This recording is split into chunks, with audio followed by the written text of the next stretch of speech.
Before we get started, if you haven't subscribed to the channel, please consider subscribing. Also, if you're interested in courses or books, or you have ideas on how to improve these content, please check out the link in the description box. So in this video, we will take a look at bijective functions. A function is called bijective or invertible if each element of its codomain is mapped to by exactly one element of the domain. It is also called a one-to-one correspondence or one-to-one and onto. So in the previous videos, we looked at examples of functions which are surjective and injective. In the case of bijective, a bijective function is both surjective and injective. Let's take a look at these examples. So we have the function f, whose domain is real numbers and whose codomain is also real numbers, and the function is given by f of x is equals to x plus 2. This is a bijective function.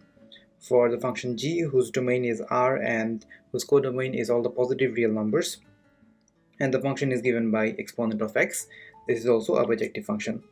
Example of a function that is not bijective is given by h of x is equals to sine of x, where its domain and codomain are both real numbers. Now let's take a look at the figures and try to understand the differences between bijection, surjection, and injection, and the basic definition. So in the case of bijection, the definition was that each element of the codomain is mapped to by exactly one element of the domain.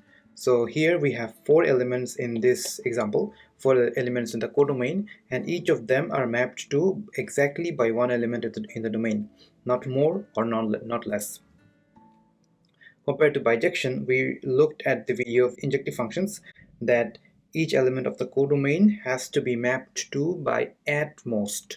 So it has to be mapped to by at most one element of the domain. So it can be less than the most, which is it can be 0 mappings as well. So here we have this example where 2 elements are mapped to by 2 elements in the domain, and these are just getting mapped to only one element, so at most 1. And these are some other elements of the codomain which are not mapped to any element in the domain.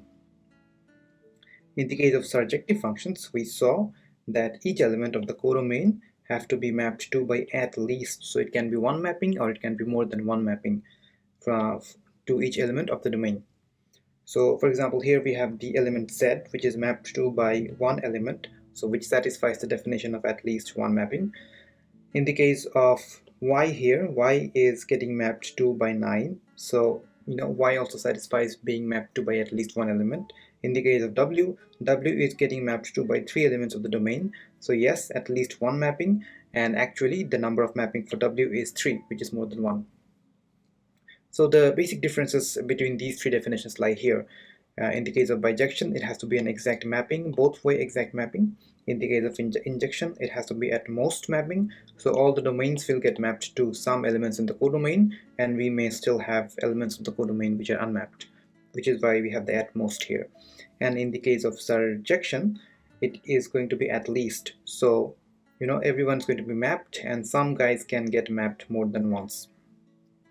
And this is an example which is neither surjection nor injection, and hence it is also neither a bijection. If you like my videos and find them helpful, then please support my work by subscribing to the channel.